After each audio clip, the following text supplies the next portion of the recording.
आदेश आदेश में एकतानाथ गुरु योगी तुलसीनाथ बापू श्री शनिदेव मंदिर भवनाथ तलेटी गिरनार जूनागढ़ गुजरात। अष्टावक्र जी जो जनकराज को कह रहे हैं कि किया और अनकिया कर्म द्वंद सुख और दुख का संघर्षण किसके कब शांत हुए। तो ये जो द्वंद है, अष्टावक्र जी जो समझा रहे हैं कि दो चीज हमेशा साथ में चलती है, वो सुख हो या दुख हो। हम कुछ भी करते, श्रम करेंगे तो विश्राम करना पड़ेगा, हमें भी भूख लगेगी, प्यास लगेगी, सब कुछ। तो जब तक हम शरीर भाव में है तो सब कुछ वही द्वंद शुरू ही रहेगा। भूख लगेगी, प्यास लगेगी, जरूरियात पड़ेगी, सब कुछ करना पड़ेगा जैसे समाज में सब करते हैं। तो इससे हम परे उठकर अगर जीना आ जाए, और जीवन वहीं से शुरू होता है जब हमें मरना आ जाए, जीते जी मरना आ जाए, मिटना आ जाए, अपने सतगुरु के चरणों में जो हम समर्पित हो गए मिटना आ जाए। फिर कैसा द्वंद, जब हम रहे ही नहीं, जब हमारा अहंकार गिर गया कि मैं भी हूं, जब हमने ये मान लिया कि इस पूरी सृष्टि में परमात्मा के सिवा कोई भी नहीं और कुछ भी नहीं, फिर कैसा द्वंद। दो होने में द्वंद है ना, एक सिर्फ एक ही परमात्मा है सृष्टि में, तो कैसा द्वंद फिर। लेकिन ये हमने अपने आप को जो खड़ा कर दिया है, इसीलिए सारे द्वंद भी खड़े हो गए हैं कि ये मैं हूं और परमात्मा कोई अलग है। तो ये जो अलग है वही द्वंद का कारण बन जाता है। तो एक में कभी द्वंद नहीं होता। तो सत्य भी एक है, परमात्मा भी एक है। अगर ये हम जान ले, ये हम मान ले, तो द्वंद खत्म हो जाता है। और ये मानना और जानना, दूसरों का सुने, दूसरा कोई कहे और हमने सुन लिया, तो ऐसे उधार सुनने में, उधार जानने में हमारी अनुभूति नहीं रहेगी। है ये तो हमें पता ही है कि सारी सृष्टि में, इतने ब्रह्मांडों में परमात्मा ही परमात्मा है और कुछ नहीं है। ये तो वेद शास्त्र बता रहे हैं, तो ये तो हम जानते हैं। लेकिन जानने में और स्वयं अनुभूति करने में बहुत फर्क होता है। तो स्वयं जब हम ये जान लेते हैं तो सारे द्वंद मिट जाते हैं। तो अब आगे अष्टावक्र जी ये समझाते हैं कि सुबह सुबह जब सूरज की किरणें आती है, अच्छा लगता है, हमें लुभावनी लगती है, वो सुबह अच्छी लगती है, हम बैठ जाते हैं बाहर। लेकिन फिर दोपहर होता है, धूप बढ़ती है, तो क्या हम सूरज को ठंडा कर पाएंगे? क्या उस पर पानी छिड़क कर हम ठंडा करेंगे? नहीं करेंगे ना। हम ही घर के अंदर चले जाएंगे ना जहाँ छांव है, हम धूप को तो रोक नहीं पाते ना। तो इसी तरह अष्टावक्र जी समझा रहे हैं कि ये जो, जब तक हम मन के तल पर जी रहे तो तरंगे उठेगी।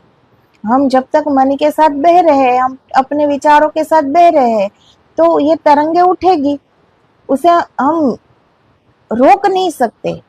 लेकिन हम अपनी ही गहराई में, अपने भीतर इतने चले जाए, जहां कोई तरंग उठती ही नहीं, उस केंद्र पर चले जाए। जैसे समुद्र की सतह पर तरंगे उठती है, हम हवा को नहीं रोक सकते, हवा भी चलती है, तूफान भी आता है, तो लहरें उठती है। लेकिन समुद्र जैसा गंभीर कोई नहीं, वो अंदर से बड़ा शांत है। तो वैसे हमारे अंदर भी इतनी ही शांति है। मन जितना उछल कूद करे, जितनी भी तरंगे उछले, जितनी भी तरंगे उठे, जितनी भी विचार आए, लेकिन हमारे ही अंदर एक ऐसा केंद्र है जो हमारा स्वरूप है, वहां कोई तरंग नहीं होती, वो बिल्कुल मुक्त है, वहां कोई तरंग नहीं उठती। तो हमें वहां चले जाना चाहिए। जैसे धूप से बचने के लिए हम छांव में चले जाते हैं, वैसे ही द्वंद से बचने के लिए, विचारों से बचने के लिए, इस तरंग से बचने के लिए हम हमारे ही भीतर अगर चले जाए उस गहराई में जहाँ कोई तरंग है ही नहीं, वहां बिल्कुल शांति है, तो हम वहां चले जाए। लेकिन उस केंद्र का पता होना चाहिए नहीं कि कहाँ जाना है। इसलिए ध्यान बड़ा आवश्यक होता है। ये बात नहीं है कि कोई साधु महात्मा हो गए, सन्यासी हो गए, तो इसी का काम है कि ध्यान करो, गृहस्थी को नहीं करना चाहिए। उन्हें भी करना चाहिए। ध्यान बड़े आवश्यक है, वो बड़ा आवश्यक है। वो सन्यासी हो या गृहस्थी, दोनों को काम आता है। तो ध्यान से ही हम शांति तक पहुंच सकते हैं। तो क्या साधु सन्यासियों को ही शांति चाहिए क्या? संसारिकों, क्या गृहस्थी लोगों को शांति नहीं चाहिए क्या? तो दोनों को करना चाहिए ध्यान। एकमात्र कुंजी है ध्यान की, जिसके द्वारा हम अपने भीतर उतर कर अपने आप को हम जान सकते हैं, पहचान सकते हैं। तो अष्टावक्र जी कहते हैं, इस प्रकार निश्चित जानकर एवं ज्ञात वे, ऐसा जानकर, मगर ये मैं कहूँ इससे न होगा। अष्टावक्र जी कहे इससे भी न होगा। वेद कुरान कहते रहे हैं कुछ भी नहीं होता जब तक तुम न जानोगे, जब तक यह तुम्हारी प्रतीति न बनेगी। तो वेद, पुराण, कुरान सबके जो हर संप्रदाय के जो महाग्रंथ होते हैं वो कहते ही है, वो तो सत्य कहते ही है। सबने पढ़ा होगा, सुना होगा, सब जानते हैं, लेकिन जानने में और प्रतीति करने में बड़ा फर्क है। जो जानते हैं वो द्वंद्व से परे नहीं उठ सकते। जिसने की अनुभूति हो गई कि यहाँ दूसरा कुछ है ही नहीं, उसका द्वंद्व मिटता है। सिर्फ सुनने से, जानने से कुछ खत्म नहीं होता। प्रतीति करनी पड़ती है, अनुभूति करनी पड़ती है, तब ये होता है। ज्ञान मुफ्त नहीं मिलता और उधार भी नहीं मिलता। जीवन के कड़वे मीठे अनुभव से मिलता है, जीवन जी कर मिलता है। जीवन को जीने में जो पीड़ा है, तप है, उस सब को झेल कर मिलता है। ऐसा निश्चित जानकर आदमी इस संसार में उदासीन हो जाता है। उदासीन शब्द बड़ा प्यारा है। आसीन का मतलब तो सब जानते हैं कि बैठ जाना, आसन। उदासीन का अर्थ है अपने में बैठ जाना, अपनी गहराई में बैठ जाना, ऐसे सरक जाना अपने भीतर कि जहां बाहर की कोई तरंग न पहुंचती हो। तो ऐसा कहते हैं ना कि ये संसार की तरफ, बहिर्मुखी जीवन की तरफ से उदासीन हो गया है। तो उदासीन का मतलब यही होता है कि अपने भीतर बैठ जाना, उस केंद्र पर पहुंच जाना जहां कोई तरंग नहीं उठती। वहां वो अपने स्वरूप में खो गया, लीन हो गया, मग्न हो गया, अपने आप को पहचान लिया और फिर हर सुख दुख, हर द्वंद्व से परे उठ गया, क्योंकि सत्य को जान लिया।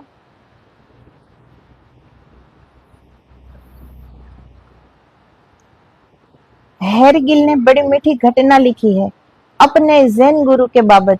हेरगिल जापान में था और 3 वर्षों तक धनुर्विद्या सीखता था एक जैन गुरु से। धनुर्विद्या भी ध्यान को सिखाने के लिए एक माध्यम है। अब धनुर्विद्या बिना ध्यान के तो नहीं हो सकता ना। कितना ध्यान चाहिए, कितनी एकाग्रता चाहिए, कितना साहस चाहिए, कितना धैर्य चाहिए कि जो जहां निशाना लगाना है वही हमारी दृष्टि, वही हमारा मन, दूसरी कोई सोच न हो, कोई विचार न हो, हम कहीं भी न हो, जहां खड़े हैं वहां लक्ष्य की तरफ ही हमारी आंखें है, हमारी दृष्टि है, हमारी सोच, हमारे विचार, सब कुछ रुक सा गया है और हम अपने लक्ष्य की ओर देख रहे हैं। तो ये भी तो एक ध्यान ही है ना। और हम जो भी दिन भर के जो भी हम काम करते ध्यान से ही करते, तभी तो पूरा होता है ना। वरना रसोई करते करते रोज जल न जाते अगर ध्यान न रहता। काम करते करते कुछ हो न जाता अगर ध्यान न रहता। लेकिन सबको ध्यान करना आता है, लेकिन अपने ही भीतर हम ध्यान करने से डरते हैं कि नहीं हो रहा, नहीं होगा। लेकिन होगा, कब तक नहीं होगा। पहली दफा कोई कुछ भी हम करते हैं तो थोड़ा डिफिकल्ट तो लगता ही है ना, लेकिन फिर धीरे धीरे हो ही जाता है ना। तो फिर ये क्यों नहीं होगा, ये भी हो जाएगा।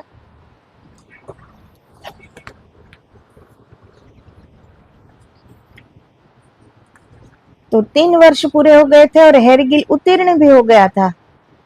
मुश्किल उत्तीर्ण हो पाया क्योंकि पाश्चात्य बुद्धि तकनीक को तो समझ लेती है, टेक्नोलॉजिकल है, लेकिन उसे गहरी किसी बात को समझने में उसे बड़ी अड़चन होती है। वह जैन गुरु कहता था तुम चलाओ तो तीर, लेकिन ऐसे चलाओ जैसे तुमने नहीं चलाया। अब यह बड़ी मुश्किल बात है। अब कोई इतना धनुर्विद्या में निपुण हो और फिर उनके गुरु कहे कि तुम तीर चलाओ पर ऐसे चलाओ कि तुमने नहीं चलाया, तो वो सोचने लगेगा ना कि मैं तो चला रहा हूं, तीन तीन साल से मैं सीख रहा हूँ, रात दिन एक कर दिया, मैं सीख रहा हूँ और अब मैं पारंगत हो गया हूँ इस विद्या में, तो तीर तो मैं ही चलाता हूँ ना। तो जो वो सीखा वो तो हम सीख सकते हैं अपने गुरु से, थोड़ा ध्यान लगाओ तो हम सीख सकते हैं। सीखने की हमारे अंदर वो आकांक्षा उठे तो हम कुछ भी सीख सकते हैं। लेकिन गुरु जो बात कहे वो सब समझ नहीं सकते।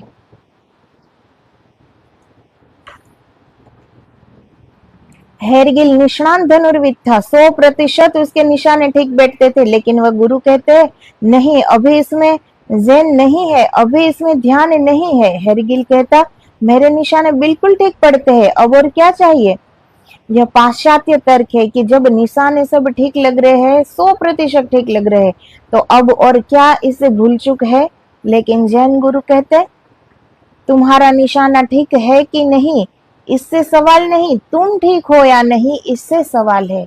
अब इससे गुरु कहते हैं ना, निशाना ठीक लगा कि नहीं उससे कोई सवाल नहीं है, लेकिन तुम ठीक हो कि नहीं इससे सवाल है। अब धनुर्विद्या में तो वो पारंगत हो गया, लेकिन एक गुरु वो सिर्फ अपने शिष्य को एक बात में ही पारंगत नहीं करता, वो तो उसे पूरा का पूरा पारसमणि बना देता है। उसे शुद्ध सोना चाहिए, बिल्कुल मिलावट नहीं चाहिए, 1% भी मिलावट नहीं चाहिए, उसे शुद्ध सोना चाहिए सदगुरु को। तो वो अपने शिष्य को ऐसा शुद्ध बनाते, ऐसा तपाते हैं और कुंदन बना देते हैं। निशाना चुके तो भी चलेगा, निशाने की फिक्र किसको है, तुम न चुको। गुरुजी क्या कहते हैं कि निशाना अगर तुम चुक जाओ इसकी फिक्र नहीं है मुझको, लेकिन कहीं तुम न चुक जाओ। जो मैं समझाना चाहता हूँ ये अगर तुम ना समझ सके तो चुक जाओगे, अपने आप को नहीं पहचान पाओगे। जो ये मैंपन मिटाना है वो नहीं कर पाओगे। तो वो कहते हैं कि निशाना लगे ना लगे कोई फिक्र नहीं, लेकिन तुम न चुक जाओ। बात बड़ी कठिन थी। वह कहता तुम ऐसे तीर चलाओ कि चलाने वाले तुम न रहो, करता तुम न रहो, तुम सिर्फ साक्षी, चलाने दो परमात्मा को, चलाने दो विश्व की ऊर्जा को, मगर तुम न चलाओ। कितनी बड़ी बात कह दी सदगुरु ने। अपने शिष्य को वो एकाग्रता सिखा रहे हैं, दृष्टा भाव सिखा रहे हैं, कर्ता भाव मिटाने को सिखा रहे हैं कि तुम ये कर्ता भाव छोड़ दो कि ये तीर मैं चला रहा हूं, चलाने दो परमात्मा को, इस विश्व की ऊर्जा को चलाने दो, लेकिन तुम बीच में से हट जाओ, बीच में से मिट जाओ, तभी तो परमात्मा से मिल पाएंगे ना। जब तक हम अपने आप को खड़ा अलग से खड़ा कर दिया है कि ये मैं हूं और ये तुम हो, तब तक तो दोनों अलग अलग ही है ना। अभी 3 वर्ष बीत गए और गुरु ने उससे कहा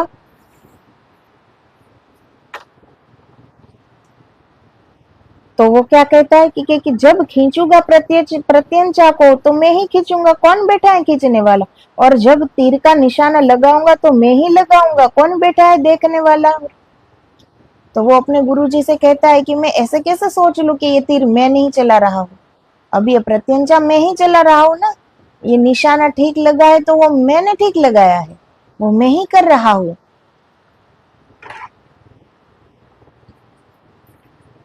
3 वर्ष बीत गए और गुरु ने उसे कहा कि अब बहुत हो गया, अब तुम्हारी समझ में ना आएगा, यह बात नहीं होने वाली, तुम वापस लौट जाओ। अब फिर गुरु जी को ये कह दिया आखिर में कि जो मैं सिखाना चाहता हूँ तुम न समझ पाओगे, अब तुम घर वापस लौट जाओ।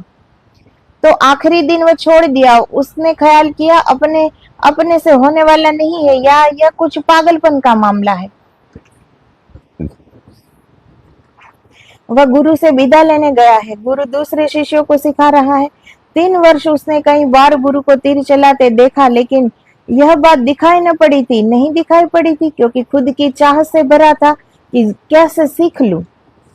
तो जब गुरुजी चला रहे थे तीर, 3 साल से वो देख ही रहा था कि गुरुजी कैसे चला रहे हैं, लेकिन तब वो समझ नहीं सकता, क्योंकि तब उसके अंदर एक वो चाहना से भरा हुआ था कि मुझे भी सीखना है, मैं भी सीखूंगा, मैं सीखने आया हूं,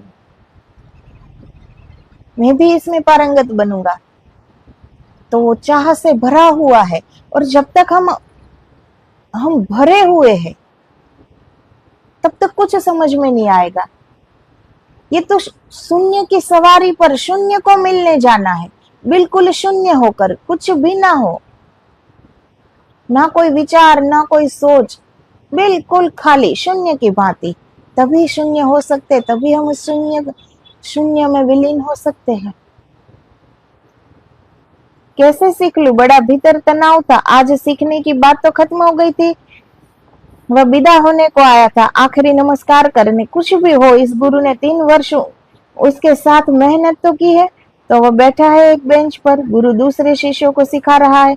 वह खाली हो जाए तो हेरगिल उससे क्षमा मांग ले और विदा ले ले। खाली बैठे बैठे उसको पहली दफा दिखाई पड़ा कि अरे गुरु उठाता है प्रत्यंचा, लेकिन जैसे उसने नहीं उठाई। अब 3 साल से देख रहा है तो वो चाहना से भरा हुआ था कि मुझे सीखना है। वो सिर्फ सीख रहा था, वो देख नहीं रहा था कि गुरु कैसे चला रहे हैं, किस भांति चला रहे हैं, मैंपन से चला रहे हैं या फिर दृष्टा भाव से चला रहे हैं। ये उसकी समझ में तब नहीं आया था। लेकिन अब उसे ये चाहना न थी, क्योंकि अब वो पारंगत हो गया था, अब वो सीख चुका है। तो अब जब वो गुरु दूसरे शिष्यों को सिखा रहे हैं तो अब वो चाहना से भरा हुआ नहीं है कि मुझे ये सीखना है। अब तो वो खाली है, वो चाहना से खाली है। तो आज उसको दिखाई पड़ा, जो 3 साल में नहीं दिखाई पड़ा वो आज दिखाई पड़ा कि गुरुजी तो प्रत्यंचा उठाते हैं, तो जैसे वो नहीं उठाते, वो तो बिल्कुल एक साक्षी भाव में ये सब कर रहे हैं। कोई तनाव नहीं है उठाने में, रखते हैं तीर, लेकिन जैसे उदासीन, चढ़ाते हाथ, खींचते हैं हाथ, लेकिन जैसे प्रयोजन शून्य, सुना सुना, भीतर कोई चाहत नहीं है कि ऐसा हो जाए कि कोई करवा ले रहा है। तुमने फर्क देखा? तुमने देखा पोस्टमैन आता है, डाकिया, तुम्हें लाख रुपए की लॉटरी मिल गई हो, वह ऐसे ही चला जाता है कि जैसे 2 कौड़ी का लिफाफा पकड़ा रहा है। तुम्हें हैरानी होती है कि अरे तू कैसा पागल है, लाख रुपए मुझे मिल गए और तू बिल्कुल ऐसे ही चला आ रहा है जैसे रोज आता है, वही रोनी सूरत, वही साइकिल पर सवार चला आ रहा है, मगर उसे क्या लेना देना है, संदेशवाहक है। अब हमें साक्षी होना आ जाए तो हम भी ऐसे ही हो जाएंगे जैसे डाकिया। हमें कोई डाक देने आता है और अंदर वो हमें 1 लाख की लॉटरी लग जाए। अब डाकिया को उससे क्या मतलब? अब वो लाख रुपया उससे तो मिलने वाला नहीं है, उसे तो सिर्फ ये अपना काम है कि यहाँ डाक पहुंचानी है, और उसे कुछ मतलब नहीं है कि अंदर क्या है, किसको क्या मिल रहा है, क्या लिखा हुआ है, उससे उसे कुछ भी मतलब नहीं है। तो ऐसे हमें जीना है, ऐसे साक्षी भाव में जीना है कि हमें कोई मतलब ना हो कि ये मैं कर रहा हूं, ये मैंने सीखा है, मैं इतना पारंगत हूं, ये मेरी मेहनत है, ये मेरा अभ्यास है। जब ये सब हम इसके प्रति उदासीन हो जाए कि जो कुछ हो रहा है ईश्वर ही कर रहे हैं, वो ही बोल रहे हैं, वो ही करा रहे हैं, वो ही कर रहे हैं। देखा हेरगिल ने कि गुरु ठीक कहते हैं, मैं चुकता रहा हूं। वह उठा और चकित हुआ थोड़ा, क्योंकि उसे लगा मैं नहीं उठा हूं, कोई चीज उठी। अब आज उसने देख लिया तो तुरंत ही वो जब उठा तो साक्षी भाव में उठा। उसे आज पहली दफा पता चला कि मैं नहीं उठा, कोई चीज उठी। तो जब ये शरीर उठता है, हम बैठते हैं, चलते हैं, फिरते हैं, तो ये कौन करता है? ये शरीर करता है। आत्मा का कोई पैर नहीं है ना कि वो चले, और हमारा स्वरूप तो वो है, हमारा स्वरूप ये शरीर नहीं है। तो आज पहली दफा हेरगिल को ये पता चला कि जब मैं उठा तो ऐसा नहीं लगा कि मैं यहाँ से उठा, ऐसा लगा जैसे कोई चीज उठी, अलग हो गया तुरंत। वो इस शरीर से, इस मन से अलग हो गया। बस उठा और चकित हुआ थोड़ा, क्योंकि उसे लगा मैं नहीं उठा हूं, कोई चीज उठी। वह उठकर गुरु के पास गया। उसने गुरु के हाथ से तीर कमान ले लिया, चढ़ाया, निशाना मारा और गुरु प्रफुल्लित हो गए। उसने गले से लगा लिया। उसने कहा हो गया आज। उसने चलाया। आज तो उदासीन था, 3 वर्ष में जो न हो पाया वह आज आखिरी घड़ी में हो गया। गुरु प्रफुल्लित हो गए क्योंकि साक्षी भाव आ गया था। 3 साल के बाद आज जब उसने तीर चलाया तो बिल्कुल उसके अंदर अहंकार नहीं था कि ये मैंने तीर चलाया। तो गुरु गले से लगा लेते हैं कि हो गया, आज जो मैं सिखाना चाहता था वो सीख गए तुम आज। उसकी खुशी में उसने गुरु को निमंत्रण दिया कि आज मेरे साथ भोजन करे। गुरु आए, एक 7 मंजिल मकान में भोजन करने बैठे, अचानक भूकंप आ गया। जापान में आमतौर से भूकंप आ जाते हैं, सब भागे, पूरा भवन कंप गया। हैरिगिल खुद भी भागा। भागने से उसे यह भी याद न रही कि गुरु कहाँ है। सीढ़ी पर भीड़ हो गई क्योंकि कोई 25-30 आदमियों को उसने बुलाया था। तो उसने पीछे लौटकर देखा, गुरु तो शांत आंख बंद किए बैठे हैं, जहां बैठे वहीं बैठे हैं। हेरगिल को यह इतना मनमोहक लगा, यह घटना, गुरु का यह निश्चिंत रहना, यह भूकंप का होना, यह मौत द्वार पर खड़ी, यह मकान अभी गिर सकता है। 7 मंजिल मकान है, कंपा जा रहा है जड़ों से, और गुरु ऐसे बैठे निश्चित जैसे कुछ भी नहीं हो रहा है। वह भूल ही गए भागना। ऐसा कुछ जादू गुरु की मौजूदगी में उसे लगा, कुछ ऐसी गहराई जो उसने कभी नहीं जानी। वह आकर गुरु के पास बैठ गया। कंप रहा है, लेकिन उसने कहा कि मेहमान घर में बैठा हो और मेजबान भाग जाए, यह तो अशोभन है।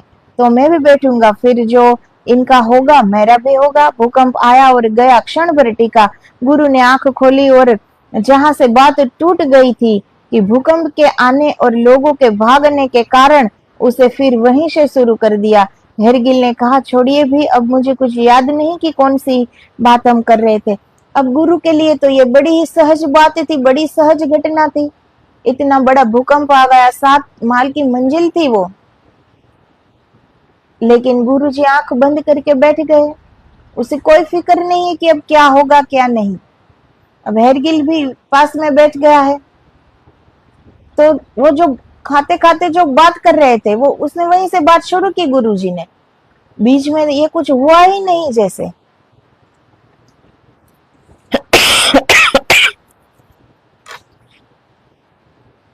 क्योंकि वो अपनी परम शांति में थे, उसकी शांति में कोई फर्क नहीं पड़ा था।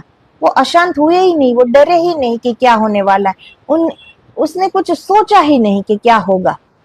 वो बिल्कुल शांत ही थे, जैसे भूकंप आने से पहले थे वैसे ही अभी। इसलिए उसने वहीं से बात शुरू की, लेकिन सब तो भागने लगे थे, सब तो डर गए थे कि अब क्या होगा। तो हेडगिल कहता है कि आपने तो बात वहां से शुरू की, लेकिन अब हमें कुछ याद नहीं है। तो ये जब हम अंदर से बिल्कुल शांत हो जाते हैं, ये तब घटित होता है।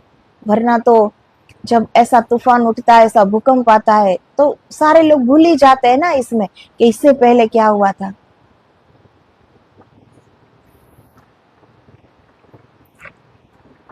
तो हेरगिल कहते कि छोड़िए भी, अब मुझे कुछ याद नहीं कौन सी हम बात कर रहे थे। वह बात आई गई हो गई, इस संबंध में कुछ अब मुझे जानना नहीं। मुझे कुछ और जानने की उत्सुकता है। इस भूकंप का क्या हुआ? हम सब भागे, आप नहीं भागे। गुरुजी ने कहा, तुमने देखा नहीं? भागा मैं भी। तुम बाहर की तरफ भागे, मैं भीतर की तरफ भागा। तुम्हारा भागना ना समझी से भरा था, क्योंकि तुम जहां जा रहे हो वहां भी भूकंप है। कितनी बड़ी बात कह दी गुरुजी ने। हेरगिल कहता है कि इतना बड़ा भूकंप आया, हम सब भागे, आप क्यों नहीं भागे? गुरुजी बोले, मैं भी भागा। फर्क इतना है कि तुम बाहर की तरफ भागे, मैं अपने भीतर भागा। तुम बाहर की तरफ भागे, तो जहां भाग रहे थे भूकंप तो वहां भी था, लेकिन गुरुजी अपने अंदर भागे और वहां बिल्कुल शांत है। वहां कैसा भूकंप? वहां तो कोई हिलचाल है ही नहीं, वहां तो बिल्कुल शांति ही शांति है। पागलो, जा कहां रहे हो? इस मंजिल पर भूकंप है तो 6वीं मंजिल पर नहीं है? तो क्या 5वीं मंजिल पर नहीं है? तो 4थी पर नहीं है? पहली पर नहीं है? तुम अगर किसी तरह मकान के बाहर भी निकल गए तो सड़क पर भी भूकंप है। तुम भूकंप में ही भागे जा रहे हो। तुम्हारे भागने में कुछ अर्थ नहीं है। मैं ऐसी जगह सरक गया जहां कोई भूकंप कभी नहीं आते। मैं अपने भीतर सरक गया, इस भीतर सरक जाने का नाम है उदासीन, अपने भीतर बैठ जाना। तो उदासीन का अर्थ कितना अच्छा अष्टावक्र जी ने समझाया कि उदासीन किसे कहते हैं। उदासीन जो ये संप्रदाय है, तो उदासीन किसे कहते हैं, इसे उदासीन कहते हैं। अगर भूकंप आया है, 7वीं मंजिल पर थे, वो भागकर 6ठी में जाते, 5वीं में जाते, नीचे तक जाते, तो भूकंप क्या वहां नहीं होगा? चलो वो 7 मंजिल पार कर कर सड़क पर भी चले जाते, तो क्या सड़क पर भूकंप न था? कहाँ भागते वो? लेकिन गुरुजी वहां से सरक गए, अपने भीतर उतर गए, जहां कोई भूकंप नहीं। तो इसे कहते, इसे भीतर सरक जाने का नाम है उदासीन। बाहर जो कुछ भी हो रहा है उससे कोई फर्क नहीं पड़ता, क्योंकि उसे अपने भीतर देखना आ गया, अपने भीतर जाना आ गया, उसे वहां से सरकना आ गया। उसकी दौड़ बाहर की नहीं रही, वो भागते भी है तो बाहर नहीं भागते, अपने भीतर भागते हैं।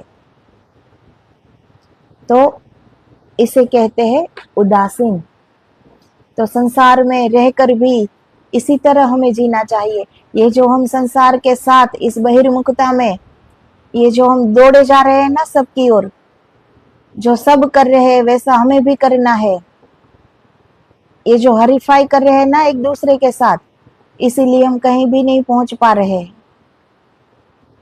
अपने भीतर उतरो, स्वयं को जानो, सारे द्वंद खत्म हो जाएंगे, सारी दौड़ खत्म हो जाएगी। मंजिल हमारे भीतर है, आनंद हमारे भीतर है, प्रकाश हमारे भीतर है, पूरा परमात्मा हमारे भीतर है। कहाँ दौड़े जा रहे हैं हम? दौड़ना है तो अपने भीतर भागो, अपने भीतर दौड़ो, सरकना सीखो, लेकिन बाहर की ओर नहीं, अंदर की ओर, अपने भीतर। तो इसी तरह सजग होकर जो हम जिएंगे तो कुछ न कुछ प्राप्ति होगी। ईश्वर की ओर उठा हुआ पहला कदम कभी न कभी मंजिल पर ले जाएगा। तो आदेश आदेश, जय गुरुदेव, जय गिरनारी।